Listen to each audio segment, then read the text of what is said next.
안녕하세요. 이주혁입니다. 이번 시간은 24페이지의 건축위원회를 함께 보도록 하겠습니다. 우리가 건축법에 대한 각종 공법에 관한 사항들을 함께 공부하시는데,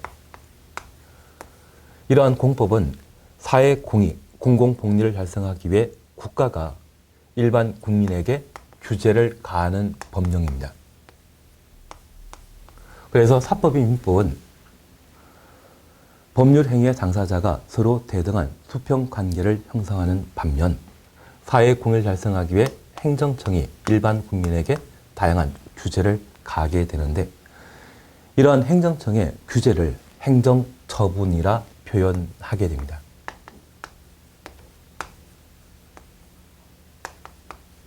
그런데 이러한 행정청과 관련되어서는 특별히 국가, 지방자치단체로 각각 구분하고, 저 국가라 표현하게 되면 중앙행정기관장으로서 각부 장관을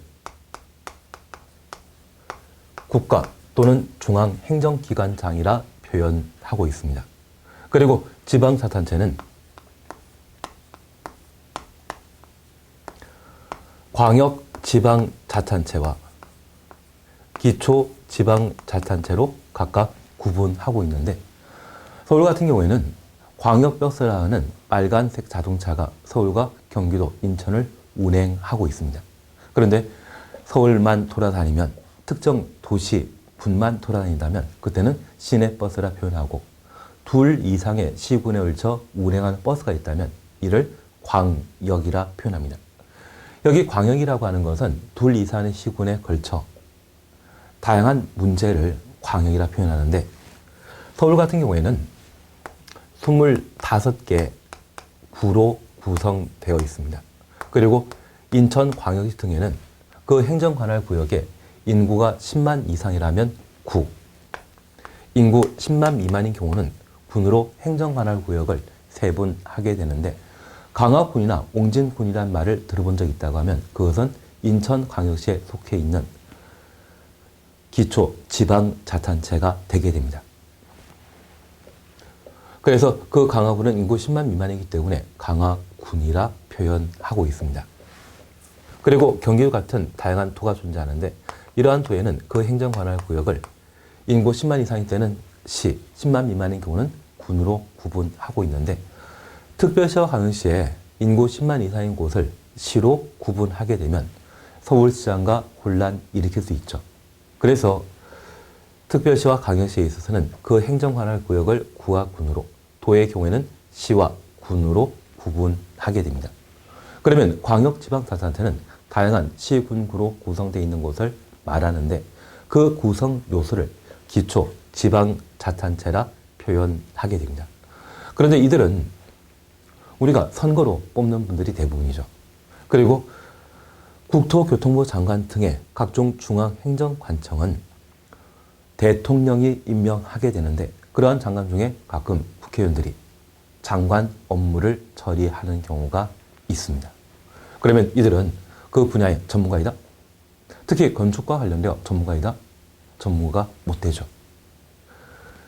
이들은 선출직인 정치인이 대부분이기 때문에 중요한 국가정책 또는 각종 인허가를 처리하게 되었을 때 비전문가 입장에서 처리하게 된다면 여러 가지 문제점이 발생하게 됩니다. 그래서 이들의 각종 인허가 처분과 관련되어서는 사전에 각종 위원회 심의 절차를 거치도록 정해 놓고 있습니다. 그럴 때 장관 밑에 설치된 위원회라고 하면 중앙위원회라 표현하고, 시도의사, 시, 군, 구에 설치된 위원회에 대해서는 지방위원회라 표현하게 되는데, 이들은 각종 인허가 처분하는 때 미리 전문가 집단의 심의, 검토라는 것을 거치도록 되어 있습니다.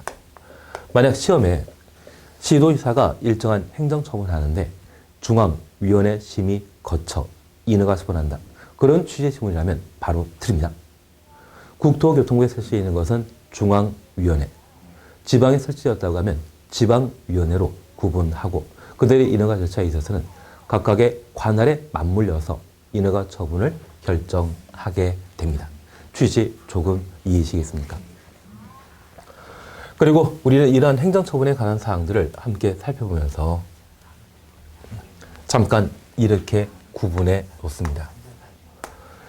주택관리사 자격을 취득하고 관리 책임자로 활동하게 되면 법령 위반 등과 관련된 각종 행정처분이 이루어지게 됩니다. 이러한 행정처분에 대해서는 크게 두 가지로 구분할 수 있는데 그 첫 번째는 적법하고 정당한 행정처분, 그리고 위법하고 부당한 행정처분으로 각각 구분할 수 있습니다. 여기 정당한 행정처분과 관련되어서는 유효이다, 무효이다, 유효입니다. 위법하고 부당한 행정처분은 유효다, 무효다, 유효입니다. 예전에 우리가 악법도 법이라는 이야기를 한 적이 있습니다. 제가 그분보다 하루라도 일찍 태어났다고 하면 먼저 그런 이야기 할 수 있을 것 같더라고요. 그러면 잠깐 우리가 이해하실 것이 있는데요. 여기 정당한 행정처분과 관련되어 일반 국민의 재산상 피해가 발생하게 되면 보통 손실보상하게 되는데 특별한 경우에는 손실보상 안 하는 경우가 있습니다. 저러한 행정처분은 사회공헌을 도모하기 위한 여러 가지 규제에 해당되는 사항으로 특별히 저 행정처분이 사회적 규제에 해당되게 된다면 그때는 별도의 손실보상 없습니다. 내가 상가를 만들기 위해 상업지역의 땅을 100평 정도 구입했고 그 구입 가격이 100이었는데 저거 구입하고 나서 그 다음날 개발 제한 구역이라 하는 그린벨트가 지정되는 경우가 있겠죠. 그렇게 개발 제한 구역이 지정되게 되면 종전 토지 가격의 10분의 1까지 가격이 떨어지게 됩니다. 그러면 이러한 개발 제한 구역으로 토지의 가치가 하락되었다고 하면 이때는 손실보상 한다, 안 한다? 안 합니다. 저 개발 제한 구역은 사회 공익을 도모하기 위해 지정한 것으로서 사회 구성을 하면 당연히 감수할 사회적 규제에 해당되고 이때는 손실보상이라는 게 없습니다. 다만 개개인의 특별한 재산상 피해가 발생하게 된다면 그때는 손실보상하게 되는데 저 재산상 피해와 관련되어 내가 저 땅을 구입했는데 그 다음날 고속도로가 만들어진다 하더라고요. 그리고 이 고속도로가 만들어짐으로써 내가 가지고 있는 땅의 소유권을 빼앗기게 된다고 하면 이때는 수용과 관련된 정당한 보상이 이루어지게 됩니다. 그래서 사회적 규제 시에는 손실보상 없다라는 점 다시 한번 살펴놓습니다. 그리고 이러한 손실보상과 관련되어서는 반드시 법령에 규정이 있을 때에만 손실보상이 이루어지는 게 특징입니다. 최근 사병이 휴전선 주변에서 근무하는데 지뢰에 밟아서 다리를 다친 사건이 있었습니다. 그런데 그게 우리나라에서는 사병이 지뢰 밟은 첫 번째 사건이라더라고요. 종전에 장교나 부하사관인 상사, 중사 등은 지뢰를 받게 되었을 때 그런 사건이 워낙 빈번히 많이 발생했기 때문에 그들에 대한 손실보상에 관한 규정이 따로 있습니다. 그런데 이번 사병이 지뢰 밟은 사건은 첫 번째 사건이오고 그와 관련된 손실보상에 관한 규정이 없기 때문에 한 850만 원 정도 손실보상한다더라고요. 참 너무했죠. 좀 문제 있는 것 같습니다. 그리고 두 번째, 여기 위법, 부당한 행위와 관련되어서는 일단은 유효입니다. 다만 이러한 경우에는 행정쟁송 절차에 따라 구제받게 되는데 이러한 행정쟁송 방법으로서 처분관청에게 이의를 제기하는 것과 이의를 받아주지 않는다면 상급관청에 행정심판하는 것 그리고 이 행정심판 결과 원하는 결과가 나오지 않는다면 법원에 행정소송을 제기하는 방법으로 구제받을 수 있습니다. 최근 수능시험과 관련되어 복수정답 처리되었다고 하는데 그러한 복수정답 처리를 시행기관에서 인정 안 하는 경우도 있죠. 그러면 그 시행기간에 복수정답 인정해달라 요청하게 되면 이를 이의제기라 표현하고 그 교육부가 주관하는 수능시험에 이의제기를 제대로 받아주지 않는다면 그때는 상급관청인 국무총리실에 행정심판을 제기하게 됩니다.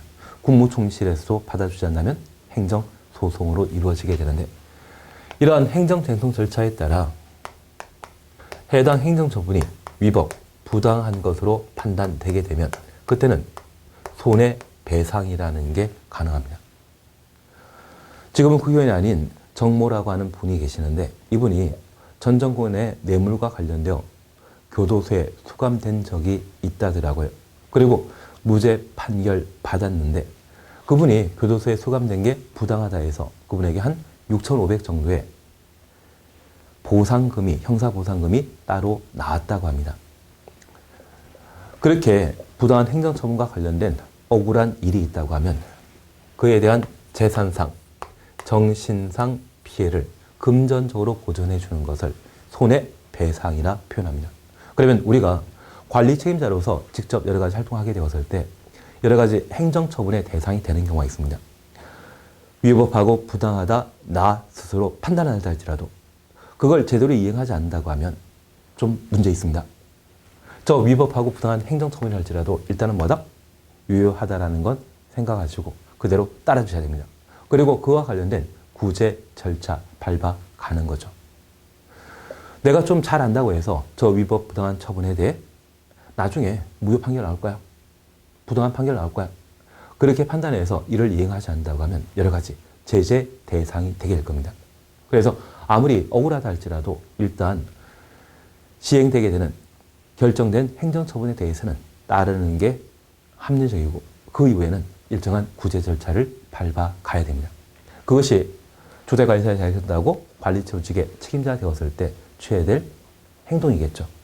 그래서 우리는 그 전말에 대한 사항들을 좀 살펴보시는 게 좀 필요하지 않았나 싶습니다. 그러면 다시 우리가 살펴보실 것은 국가기관은 사회 공익을 달성하기 위해 일반 국민에게 규제를 가하는데 저 행정청을 구성하는 각부 장관, 중앙행정기관장 국가입니다. 지방자치단체, 광역지방자치단체인 시도의사와 기초지방자치단체인 시, 군, 구청장은 사실 정치가이지 전문가 아니죠. 그래서 건축법에서는 건축위원회 심의를 거쳐 중요한 행정처분을 결정하도록 되어 있는데 장관이 취하는 행정처분이라면 중앙건축위원회 심의 거쳐야 되고 지방자치단체의 경우는 지방건축위원회 심의 거쳐야 됩니다. 그래서 중앙건축위원회와 지방건축위원회 구분 그 정도를 해 놓습니다. 구체적인 내용들은 우리 시험거리가 못되기 때문에 그냥 지나가시는데 자주 관할 관청과 관련된 위원회 구분을 시험에 묻고 있기 때문에 저 정도는 한번 해 주셔야 됩니다. 그리고 28페이지 보게 되면 4번 건축분쟁전문위원회 그리고 31페이지에 건축민원전문위원회가 있습니다. 여기 건축분쟁전문위원회는 건축물 건축과 관련된 다양한 이해관계인의 분쟁을 해결하기 위해 만들어진 기구입니다. 그래서 이 건축분쟁전문위원회는 건축물 건축과 관련된 이해관계인의 분쟁을 해결하기 위한 기구인데 저 위원회는 현재 국토교통부 중앙건축위원회에 설치되어 있습니다.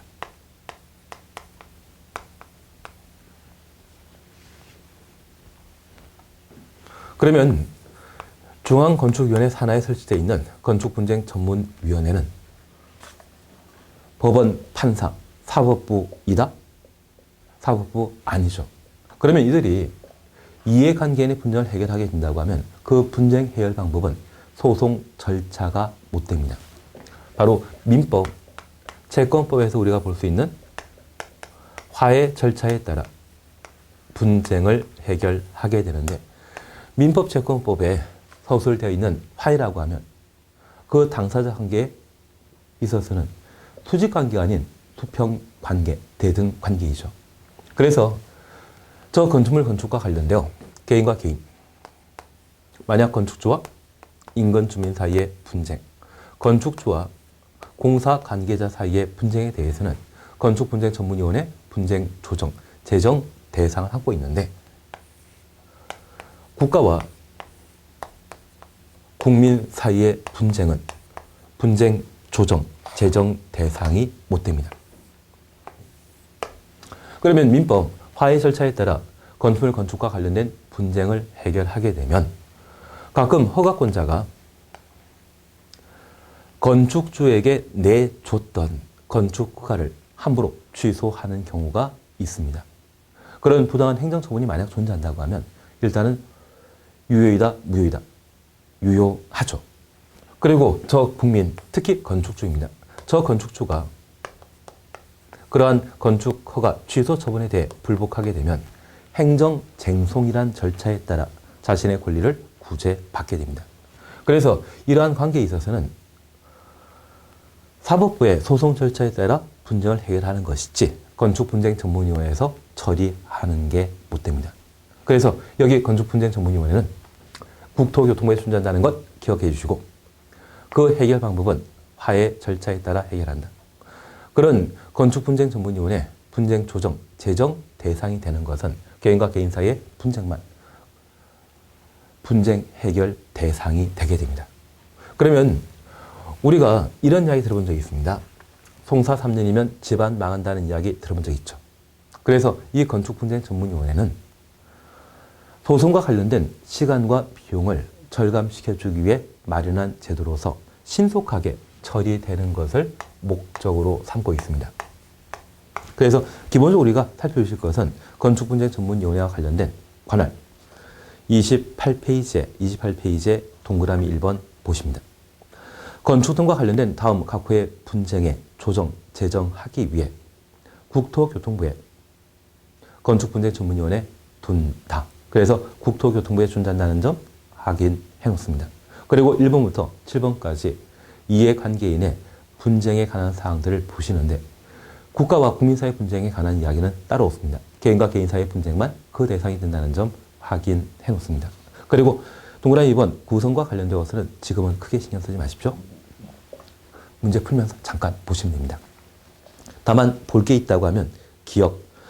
분쟁위원회는 위원장과 부위원장 각 한 명을 포함한 15명 이내 위원으로 구성한다. 그것만 확인해 놓습니다.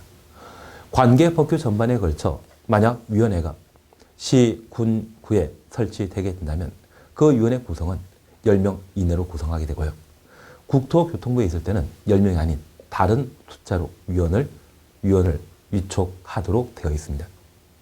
그래서 시, 군, 구에 설치한 각종 위원회 구성원은 위원장을 등을 포함한 몇 명?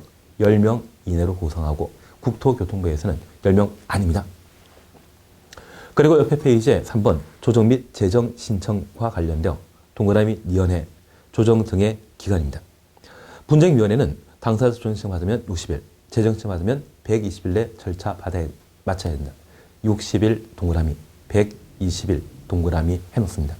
조정 기간 60일, 재정 기간은 120일 된다는 점 확인해 놓습니다. 나머지에 대해서는 지금은 그냥 지나가십니다. 그리고 31페이지를 봐놓습니다. 31페이지 보시게 되면 건축민원 전문위원회 제도를 우리가 볼 수 있습니다.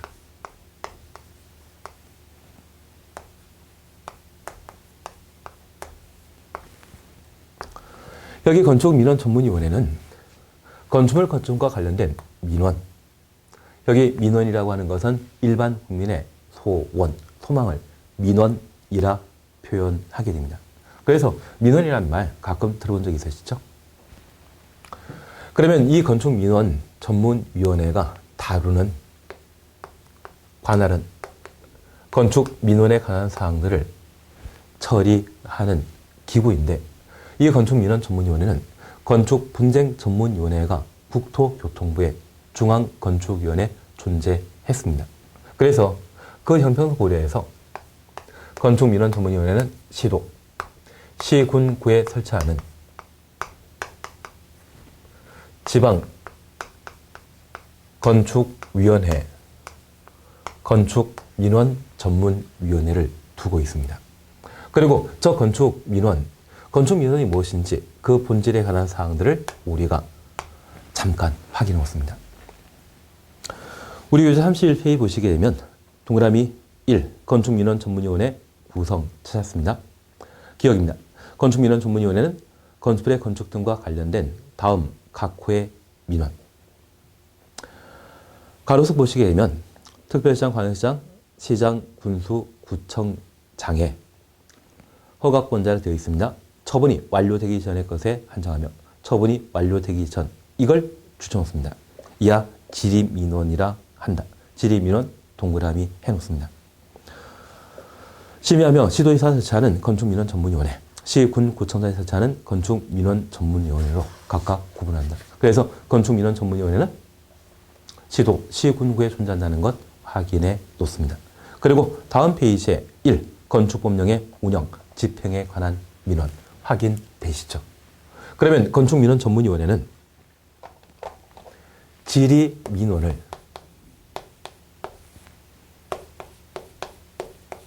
심의하고 있습니다. 여기 질의민원은 허가권자의 각종 처분 전 허가권자인 특광, 시, 군, 구청, 장이 각종 처분하게 되면 그 처분은 건축 허가 처분이 되게 됩니다. 저 건축 허가 처분 전에 법령 집행 등에 관한 사항을 질의민원이라 표현하게 됩니다. 그러면 이렇게 잠깐 이해해 놓습니다. 우리 주변에 공해를 배출하는 각종 공장을 만들게 되면 그 공장 만들게 되었을 때 폐수 등의 공해 물질을 처리하기 위한 처리시설을 공자 건축과 관련된 사전 전제 조건으로 걸게 됩니다. 그래서 우리가 주택을 만들 때도 그 주택과 관련되어 생활하수라는 게 있지 않습니까? 그러한 생활하수 등을 처리할 수 있는 일정한 시설을 확보한 때만 주택을 만들 수 있습니다. 공장도 마찬가지입니다. 그리고 이러한 처리시설을 살펴보게 되면 그 공사 비용이 한 1억, 2억 정도 든다. 그렇게 생각해 주십시오. 그런데 이번에 한가 공장을 만들면서 저 한가 공장 만들게 되면 가정집에서도 한가 만들 수 있지 않습니까? 그래서 그 생활하수가 가정집 수준인데 얘도 공장이라고 일반 공장과 같은 기준의 하수 처리시설 등을 요구하게 된다면 이 한가 공장 만드는 건축주 입장에서는 참 부당하다 생각할 수 있죠. 그러면 이 처리시설 만들어야만 건축허가 처분 받을 수 있는데 이 공장 만들게 되었을 때 담당 공무원이 얘도 일반 공장과 동일하기 때문에 하수 처리시설 1억 이상 들여서 만들어라. 그런 요구할 수 있지 않습니까? 그런 요구가 정당한 것인지 부당한 것인지를 정식 건축허가 처분 전에 미리 물어보는 것을 질의민원이라 표현하게 됩니다. 취지 이해되시겠습니까? 그러면 이러한 질의민원과 관련되어 정식 건축허가 신청 전에 이루어지는 법령 집행 등에 관한 문제를 정당한 것인지 부당한 것인지 따지기 위한 기능을 가지고 이도 신속하게 처리해야만 건축물 건축으로 이어질 수 있죠. 그래서 질의, 민원, 심의 기간은 15일 이내 질의, 민원을 처리하도록 되어 있습니다. 그래서 32페이지에 중간 보시면 박스 하나 있는데 바로 밑에 동그라미 위원회는 질의, 민원, 심의 기간이라는 게 따로 있죠. 건축민원전문위원회는 신청인의 질의, 민원 받으면 15일 이내 심의 절차 마쳐야 되고 건축민원전문위원회 의결로 15일 범위에서 기간 연장할 수 있다. 그래서 건축분쟁전문위원회는 조정과 제정이라는 절차를 진행하게 되는데 조정 처리 기간은 60일, 제정 처리 기간은 120일이었습니다. 그리고 위원회 의결로 기간 연장할 수 있다는데 그 연장 기간에 대해서는 따로 정한 바 없습니다. 반면 건축민원전문위원회는 질의 민원을 심의하게 되는데 그 심의 기간은 15일 이내로 하고 15일 범위 내 기간 연장할 수 있죠.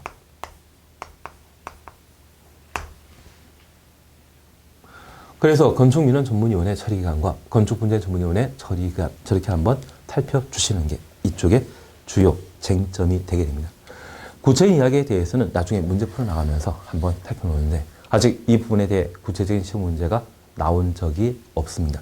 사실 주택관리사 시험 보는데 여기 건축민원위원회 또는 건축분쟁전문위원회, 건축위원회 존재한다는 것 정도면 충분하고요. 그래서 아마 이런 구체적인 문제에 대해 따로 물어보진 않았습니다.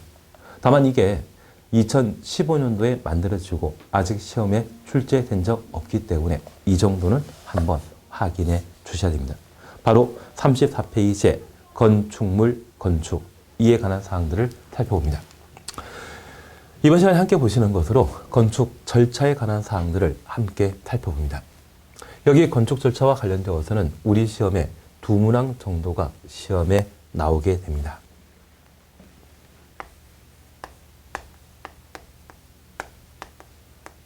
우리 주변에 빌라나 상가 등을 만드는 경우가 있는데요. 그 과정을 건축 절차라 표현하게 됩니다.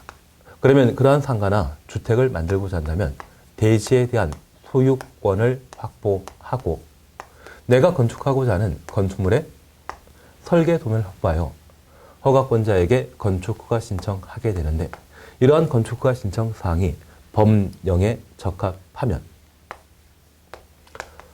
허가권자는 건축허가 처분하게 됩니다. 그리고 건축허가권자는 공사에 필요한 준비를 마치고 공사 개시하며 그러한 건축공사가 전부 완료되게 되면 사용 승인 받아 완공한 건축물을 이용할 수 있습니다. 보통 시험에 내게 된다면 건축허가편과 사용 승인편에 관한 사항들을 주로 시험에 다루게 되는데 올해 건축법이 꽤 많이 바뀌었습니다. 그래서 올해 개정된 사항들, 그 개정된 사항들이 시험에 어느 정도 반영될 수 있기 때문에 몇몇 필요한 사항에 대해서는 함께 살펴보십니다. 우리 교재 34페이지에는 사전 결정에 관한 사항들을 각각 두게 되는데 큰 목차가 건축허가 신청 2조. 그래서 건축허가 신청과 관련된 사안으로 사전 결정 신청 제도를 함께 살펴봅니다. 잠깐 이해하실 것이 있습니다. 우리가 지금 관계법규와 관련된 내용들을 함께 공부하시는데 이 공부하기 전에 법 아셨습니까? 아마 우리가 처음 공부한다고 하면 여기에 나오는 용어가 참 당황스럽고 힘드실 겁니다. 그런데 우리 공부는 한번 끝을 보시면 처음 시작해서 끝 페이지까지 한번 보셨다고 하면 복습을 꼭 해줘야 됩니다. 우리가 처음 등산이라는 걸 하게 된다고 하면 모르는 산을 올라가게 되었을 때 산 꼭대기가 어디인지 참 조급함을 느끼고 어딘지 참 궁금해합니다. 그리고 얼마나 힘들게 올라가야 되는지. 그리고 하산한 분들에게 꼭 한번 물어봅니다. 얼마나 더 가면 꼭대기 올라갈 수 있는지. 그러면 꼭 하는 이야기가 10분, 15분 더 올라가면 된다. 그런 이야기 하더라고요. 그런 이야기를 5번 정도 듣게 되면 그제서야 정상에 이르죠. 그리고 하산하고 다시 산에 올라가게 되면 처음에 걸린 시간이 2시간, 3시간이었다고 하면 아마 두 번째 올라가게 되면 한 30분에서 1시간 정도 시간이 단축되게 됩니다. 그리고 세 번째 올라가다 보면 이제 주변 자연 경관도 눈에 보이지 않습니까? 공부도 마찬가지입니다. 그래서 우리는 항상 복습이라는 것을 자주 해주시는 게 시험에 합격할 수 있는 방법이다, 비결이다. 그런 이야기를 자주 이야기 드리거든요. 그리고 아마 그런 이야기 많이 직접 하셨을 겁니다. 그래서 이 공부는 처음 보고 그리고 다시 해독해서 두 번째 봤을 때 이해하는 정도, 파악하는 내용이 점점 달라집니다. 그래서 만약 어떤 특정 시험에 꼭 내가 합격하고자 한다면 저는 이런 이야기 드립니다.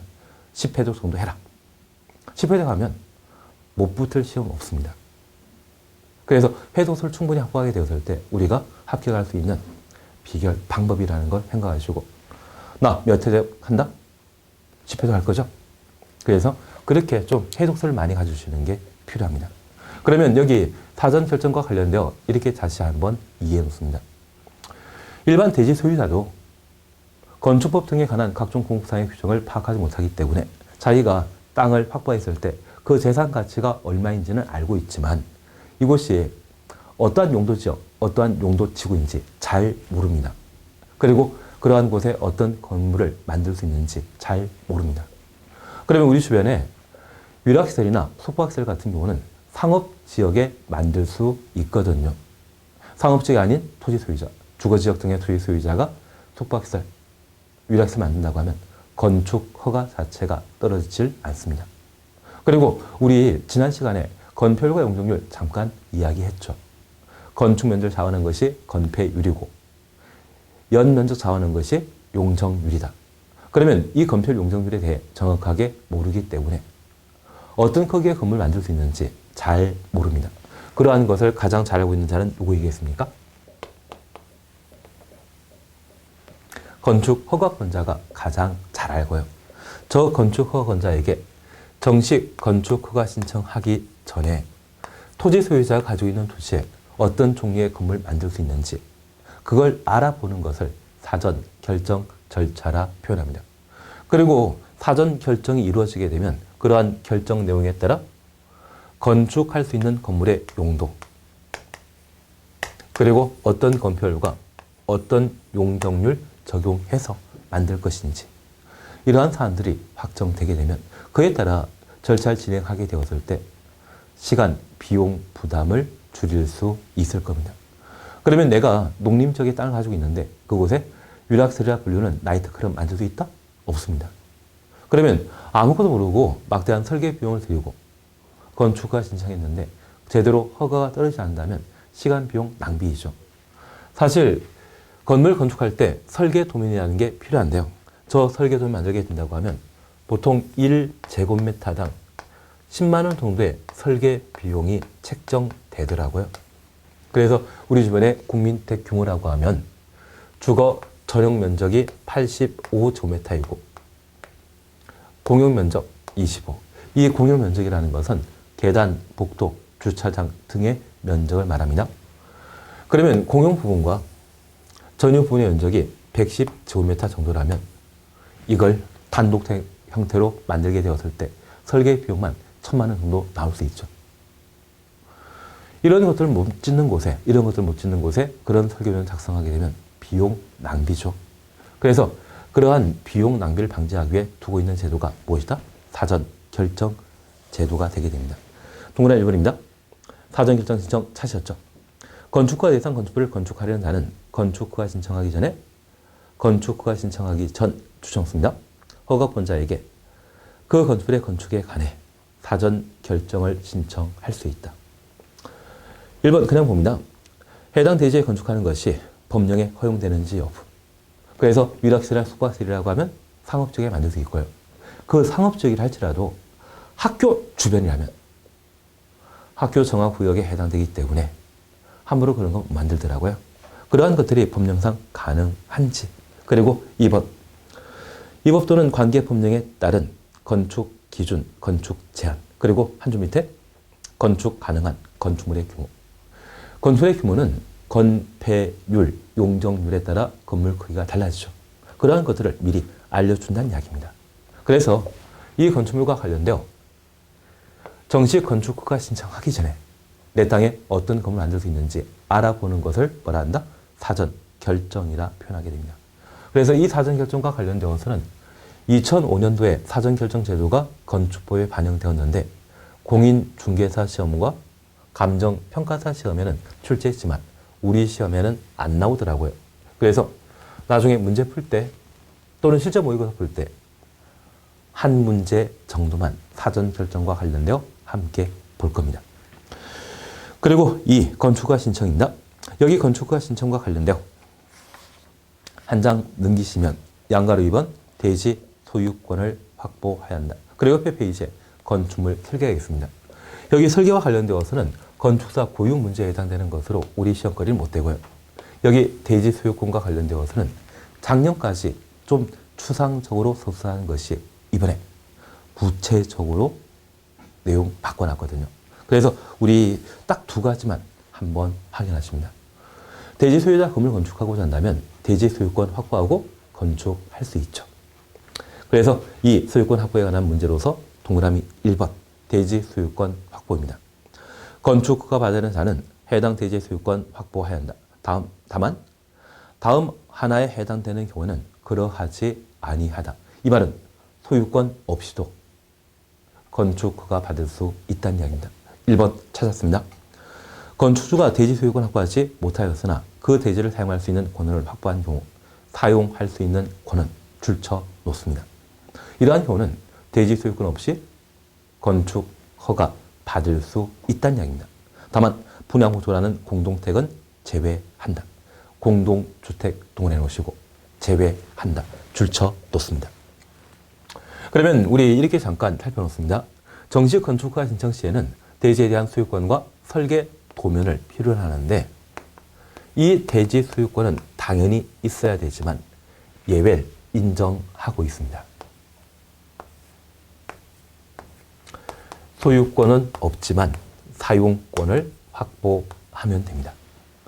그러면 우리 주변에 아파트를 구입하게 되면 그 아파트 돈 다 준비해서 구입하시는 분도 있지만 대출 받아 구입하는 경우도 있죠. 그러면 그 대출 시에는 대출하기 전에 등기상의 소유자는 다른 분이거든요.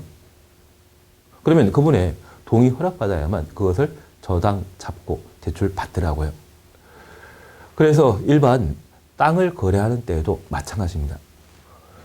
부동산 중개업자를 통해 계약금 10% 정도 지급하고 중도금으로 40% 지급한 상태에서 나머지 50%는 대출받아 잔금 치르겠다.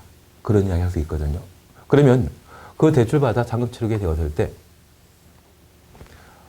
완전 소유권 매수인에게 넘어가지 않았지만 매도인이 미리 해당 토지에 대한 사용권을 인정해 주는 경우가 있습니다. 그렇게 사용권 확보하게 되면 대출 받고 그리고 해당 땅에 건물 건축하겠다고 건축허가 신청할 수 있다는 이야기입니다. 그런데 이러한 사용권 건축허와 관련된 조건으로 인정해 주고 있지만 딱 하나는 제시킵니다. 분양 목적으로 한 공동주택. 여기 공동택이라면 아파트, 연립, 다세대 등을 말하는데 이 다세대택으로 20세대를 만들게 된다면 그 전부를 내가 건축주가 사용한다? 아니죠. 이 공동택은 분양이 전제가 되고 있습니다. 이러한 경우에는 건축허가 받을 수 있다 없다? 없습니다. 그러면 이렇게 잠깐 살펴주시는데요. 우리 작년 그리고 재작년에는 혁신도시나 기업도시 그리고 주거 공간의 수요가 급증해서 우리 주변에 다세대, 다가구택이라고 하는 참 많은 택이 만들어졌습니다. 그 중에 다가구택은 단독택이고 다세대 주택은 공동주택인데 이 다세대주택 만드는 자가 빌라 등을 만들고자 했을 때 이 대지 사용권만 확보하고 그리고 건축허가 받은 상태에서 미리 집을 분양해버리는 경우가 있습니다. 그리고 거기로 부도 내고 저 빌라 건축을 제대로 하지 않아 입주 예정자에게 큰 피해를 끼쳤거든요. 그러면 저 입주 예정자가 분양 대금을 받기 위해서는 저 땅을 활용해서 자신의 채권을 확보할 수 있는데 저게 사용권만 확보된 상태라고 하면 입주 예정자의 실질적인 피해 보상이 곤란하죠. 그래서 이번에 법을 개정하여 공동택, 분양 목적의 공동택을 건축하는 경우에는 반드시 대지 소유권 확보해야만 건축허가 받을 수 있도록 법을 개정하게 되었습니다. 그래서 대지 사용권이 예외적인 건축허가 조건이었지만 분양 목적의 공동택의 경우는 제외한다. 그 말 확인해 놓습니다. 그리고 2번은 건축자 건축물의 노후화 또는 구조 안정의 문제 등으로 건축물을 신축, 개축, 재축, 리모델링하기 위해 건축물 및 해당 대지의 공유자 수 동원해 놓습니다. 이거 총수이죠. 100분의 80 이상의 동의였고 동의한 공유자의 지분 합계가 지분 합계. 이거는 면적 지분 비율을 말합니다. 전체 100분의 80 이상의 경우에는 대지 소유권 없이도 건축허가 받을 수 있습니다. 그러면 여기 노후화, 구조안전 이거 재건축 필요하다는 의미이죠. 그래서 아파트의 재건축은 도시 및 주거환경정비법이라는 정비법을 적용하게 되고요. 그 공동체를 제외한 일반 건축물 또는 소규모 재건축 사업에 해당되게 되면 이 재건축 사업도 건축허가 받는 경우에는 대지 소유권을 필요로 하지만 예외적으로 총수, 공유자 총수 80%, 지분 80% 이상의 동의 얻게 되면 건축허가 받을 수 있다는 이야기입니다. 그리고 나머지 지분에 대한 소유권을 취득하기 위해 매도 청구 제도를 인정하는데 이 매도 청구는 명도 소송으로 기억해 놓습니다. 우리가 민법의 소유권 공부하시면서 처분권, 소유자 마음대로 하도록 되어 있죠. 하지만 법원으로부터 명도 판결을 받게 되면 원소유자가 처분하고 싶지 않는데도 불구하고 법원 판결에 따라 소유권이 이전되는 경우가 있는데요. 그것을 명도 소송이라 표현합니다. 그 명도 소송을 법에서는 매도 청구라 표현하게 됩니다.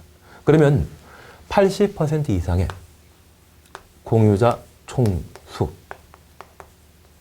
그리고 지분 확보했다고 하면 나머지 20% 이하를 확보해야만 뭔가 제대로 개발 사업을 할 수 있죠. 그래서 그 나머지 지분을 확보하고자 매도 청구 제도를 우리 건축법에 반영했습니다. 올해 개정된 사항이기 때문에 한번 확인해 놔야 될 겁니다. 매도 청구라는 말 조금 이해됐습니까? 그러면 이 매도 청구와 관련되어 반대하는 자의 지분을 취득하고자 한다면 사전에 일정한 협의 절차를 거쳐야 되는데 그 사전 협의 기간을 3개월 이상으로 정해 놓고 있습니다.